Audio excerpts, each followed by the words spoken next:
Um, I did a little Google search and I asked Google to tell me what are the basic steps for focus stacking, and it made me a nice little slide so I don't have to do a slideshow. The steps are to stabilize, exposure, aperture, shoot, post-process. Well, that sounds pretty simple. Stabilize, in order to use focus stacking, you need to have a tripod.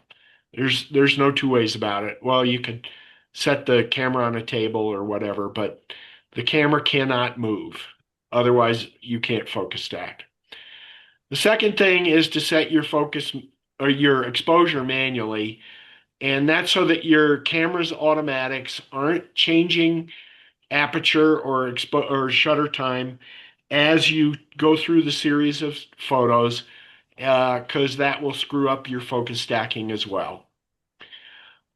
This is a typical AI thing. It says while f11 is common, use a slightly wider aperture. Well, that's stupid.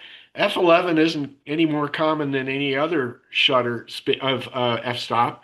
The point here is that you want to use your camera at its sharpest f-stop, which is typically something like 5.6, or f8 is what I used for my lens. You can look up your lens and find out for the specific job what the best f-stop is, but typically something that's not wide open and something that's way less than closed down will give you a nice depth of field that's good for focus stacking. Then the next step is to shoot a series of image, focusing on the closest subject and gradually moving to the background. That sounds really easy. That was what I had the most problem with. And then the last step is to post-process in Photoshop or Lightroom in Photoshop, which I will demonstrate as we go through this. So now I'm going to go over to my Lightroom screen here. And these are shots I took during Jeff Johnson's macro workshop. Wait a second, I have to close these. There we go. Uh, which was in February of 2024. And I took these pictures of a flower. I don't know what kind of flower it was. It's in focus right here at the very closest point. And then we go back to step by step to farther back and farther back until we're only in focus on the leaf. And then we went into post-process and stacked them all. And wow, everything's in focus, except for this garbage down here, which I didn't do a shot for to in order to make the whole thing work. But that was my exposure to focus stacking, and it worked well. And so I thought I knew how to do it, and I went out and let's see here. Whoops, wrong scene here. Oh, here we are. Yeah, I went down into Evergreen and I took some various focus shots along the side of Little Bear. Well, the lights were changing. I didn't have the camera set up properly, so I went and okay, here's a shot with the Little Bear in focus, the Muddy Buck sign in focus, and the railing in focus. Well, they're not very good shots, but they will work for focus stacking, and I'm going to go ahead and demo that. The process is you want to select all of the pictures in your group, however many you took, and sync them. And then you're going to go into develop and make whatever adjustments you're going to make. I've got some blown out whites here, so maybe I'll take the exposure down a little bit and then my highlights down and none of this is going to look very good. The shadows are really deep. I'll bring those up. And because whoops, I didn't do the sync. I meant to do the sync. I wanted to sync these. Now they are auto synced. All three of these photos have those adjustments applied to them. No, they don't. So let me, because I turned it on later. Let me reset. Okay, now I've got auto sync, exposure up. No, no, exposure down, highlights up. No, no, highlights down, shadows up. There we go. And that should now be on all three photos. It is. Yeah. Okay. This is not beautiful, but it's going to work. I can now select all three of these and tell Lightroom that I want to edit in, not in Photoshop, but in layers in Photoshop. And now Photoshop launches. And let me get this to the right size. Oh, it's busy loading these images. There we go. And now I've got three layers in Photoshop. Let me close some of this down here.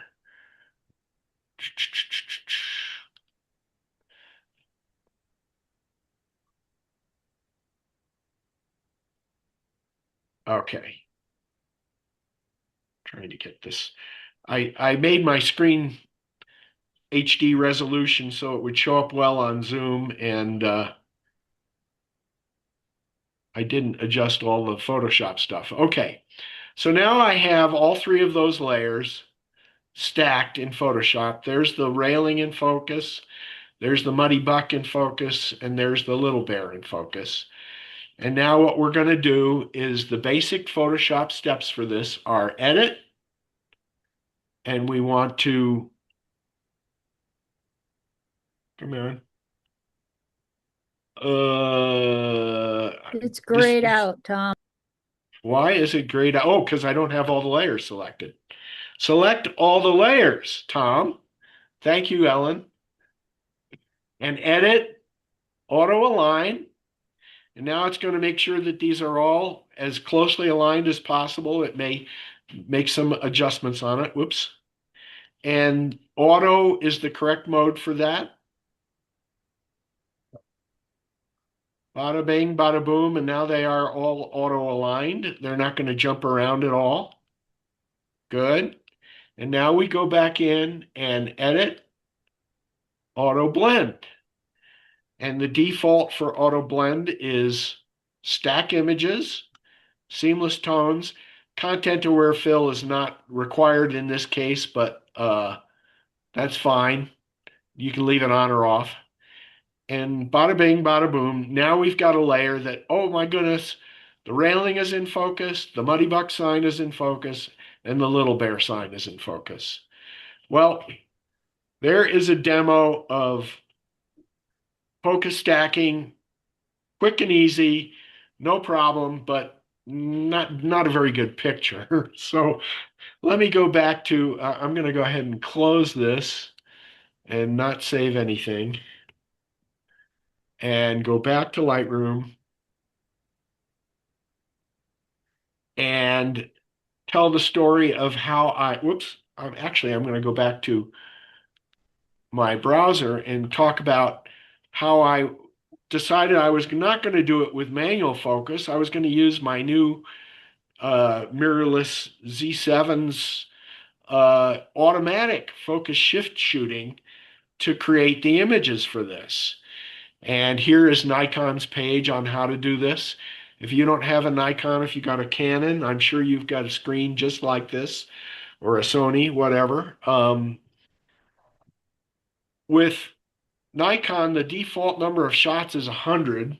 Well, if you're shooting a bug with an amazing macro lens, you might want 100 shots, but that doesn't make sense for most uh, applications. As you could tell from the flower that I showed you to begin with, 10 shots was more than adequate for that. And that was with a 50 millimeter prime lens. Um, so I'm going to go out and shoot with my super zoom that I bought with this Z7, and I don't need 100 shots. I'm going to take 10. The focus step width, their recommendation is that says it calculates it automatically based on the lens and blah, blah, blah.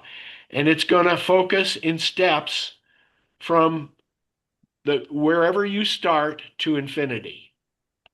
And that's the way I interpreted it. So I set it up with 10 shots, and it says use a nominal focus step of 5. So I did that. And then I went out into Lightroom. I'll go back to, whoops, come back here and talk about the pictures that I took for, here we are, for my focus stacking. Um, I went out and various scenes, and let's take this one and take a look at, okay, we've got the grass nice and in focus. And it made 10 images of this. Now the tree is in focus. Now wait a second, nothing's in focus. Now it's worse and worse and worse. What I learned was that focus increment is not very smart. It went ahead and created all these images that were past infinity. So I had to go back and shoot again. And here is where I finally made it work. I shot this picture of a cliffside. I ended up having to use a focus increment of 1, the minimum amount. And you'll see here, I only got 8 out of 10 shots in focus because that was what it did with this lens. So in the Nikon instructions, it says you have to play around and figure out how it works. Well, I certainly did have to do that. But you can see in the first picture, these pine needles are in focus. The second, we're getting more and farther in focus. Now the tree is in focus. Now the background branches are in focus.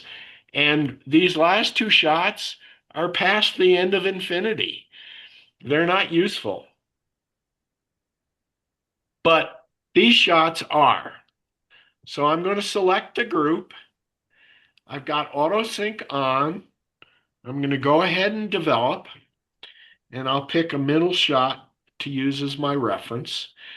And the first thing I want to do is crop out this driveway. And then I want to deal with these highlights a little bit. So I'm going to maybe take the highlights down. And I could do a lot more editing to this. Maybe we'll vibrance it up a little bit, give it some punch and saturation and all the things that you would normally do to develop. I'm not going to spend time on this shot, but the point is I now have a collection of 8 images that I can do focus stacking with. And I will go back into the photo edit in, open as layers in Photoshop. And this will take a moment to load. Photoshop is loading each one of those photos as a layer. And because this nice Z7 took these at 48 megapixels, it does take more than a moment. Those first shots I took with my old D600, which was only a 24 megapixel, everything was faster. Now I can go ahead and select all these images, all these layers, and do the exact same process. Auto align, okay. And once again, 48 megapixels, it'll take a little while to do that.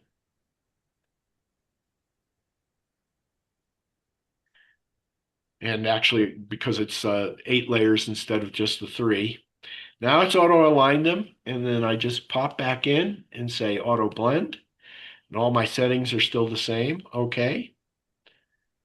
And it's doing that.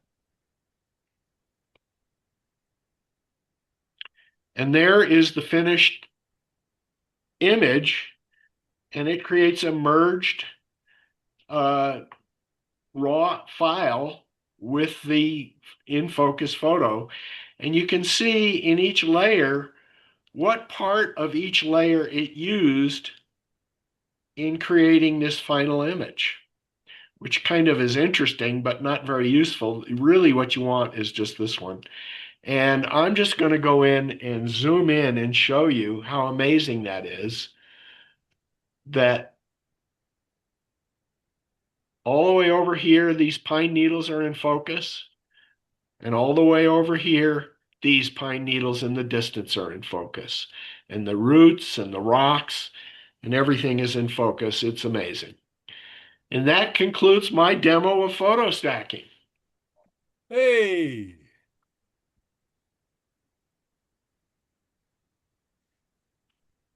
Very good. Looks good, Tom.